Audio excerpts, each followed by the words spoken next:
Okay, so moving on, we are going to take a look at some different connective tissue types, some more specific connective tissue types in the body. And the first group we're going to take a look at are called the loose connective tissues. So what in the world do we mean by loose connective tissues? All right, so so if you remember with connective tissues, you have connective tissue proper, then you have your cartilages, then you have your bone, and then you have your blood. Those are like the four broad groups of connective tissues. And then within the connective tissue proper, you have several different types. And those types are divided up into loose connective tissues and dense connective tissues. And the key difference between loose and dense, this is something you want to write down, the abundancy of the protein fibers in that tissue, in the extracellular matrix. If you have a lot of protein fibers, that's called a dense connective tissue. If you have fewer fibers, so you have less collagen, you have less elastin, you have fewer reticular fibers, that's called a loose connective tissue.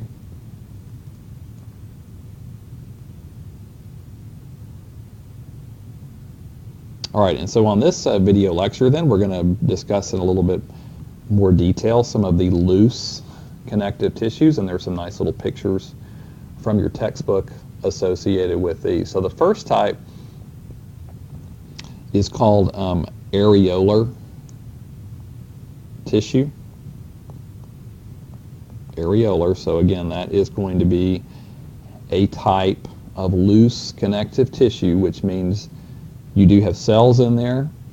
You do have the three fiber types that we talked about, but they're just not densely packed together. You have you have a lot of ground substance space between them. And then you also have, on that kind of generic diagram we were looking at earlier, all those cell types, fibroblasts, macrophages, mast cells, lymphocytes, and neutrophils are types of white blood cells. You're going to often have all those different cell types in there.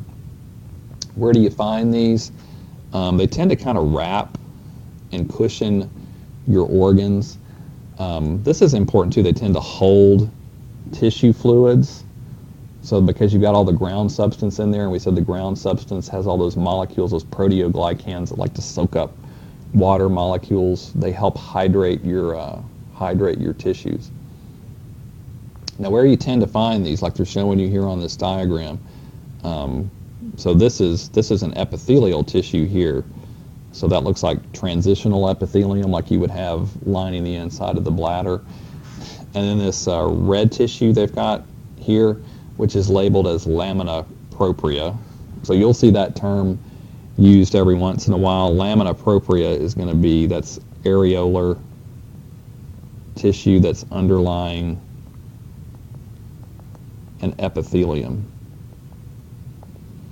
Now that's not the same as the basement membrane or the basal lamina, the little molecular glue you've got between the epithelial tissue and the areolar tissue lying underneath that. Lamina propria is another term that you may see from time to time that's just referring to the areolar type connective tissue that you have deep to the epithelial lining.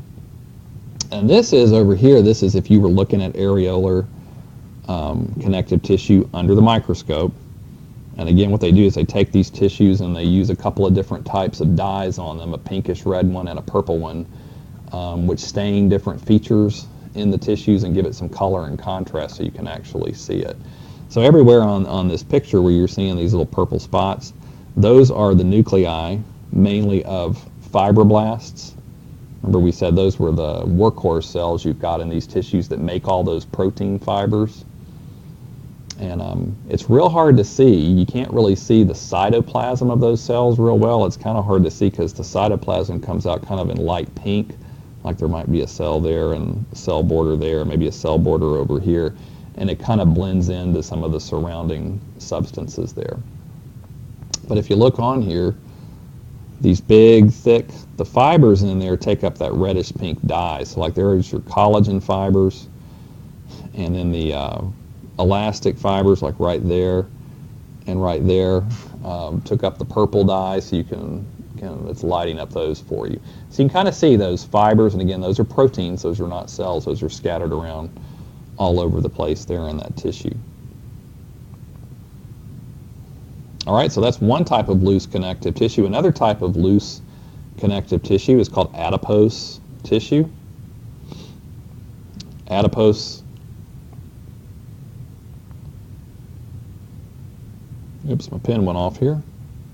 See if I can get it to reconnect. It's not behaving for me. All right, your adipose tissues are your fatty tissues. So you have fat cells in here, which are also called adipocytes. This term over here on this figure, ADIPO, site, refers to cell.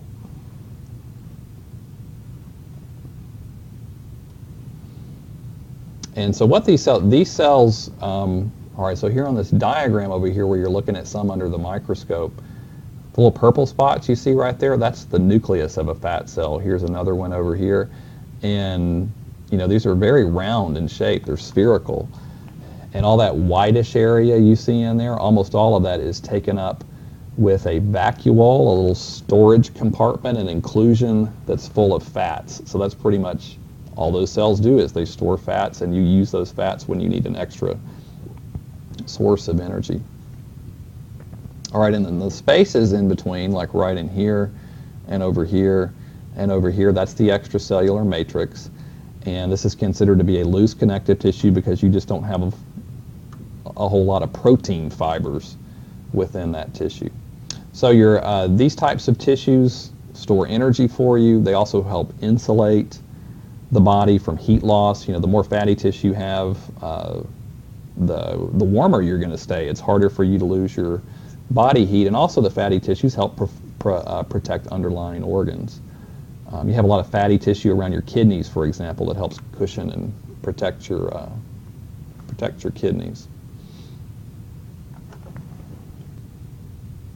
All right, and then the third type of loose connective tissue is called reticular tissue. So as the name suggests, reticular tissues have a lot of those reticular fibers in them, and reticular means webby.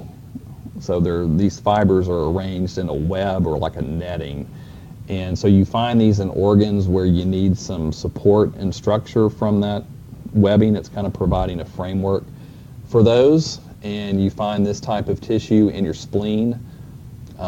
If you've ever, I don't know if you've ever felt a spleen before, but it's actually pretty tough, has a tough consistency. If you press on it, it's kind of hard to press deeply into the spleen, and that's because you've got all those reticular fibers in there that are forming a network in the spleen. Your lymph nodes, also your bone marrow, are composed of this type of tissue. And so those are places where, like in this microscopic image here, these little round things you see are all nuclei of various cells you have in there. Lots of white blood cells in your, this is probably this is actually in the spleen. So in the spleen or in the lymph nodes, you would have lots of white blood cells. You got a lot of macrophages in there, the vacuum cleaners of the body, which are going to gobble up in the spleen. They gobble up and digest old, worn out red blood cells. In your lymph nodes, they're going to gobble up bacteria and viruses and things like that you've been exposed to. So those organs are full of these blood cells, and they're all kind of held in place through this networking of these reticular fibers you see there in dark purple that extend and kind of provide a framework for those particular organs. All right, so that's just a little quick overview of some different types of loose connective tissues. On the next lecture clip, we will discuss some dense connective tissues, and the contrast there is going to be these tissues have lots and lots and lots of protein fibers in their extracellular matrix.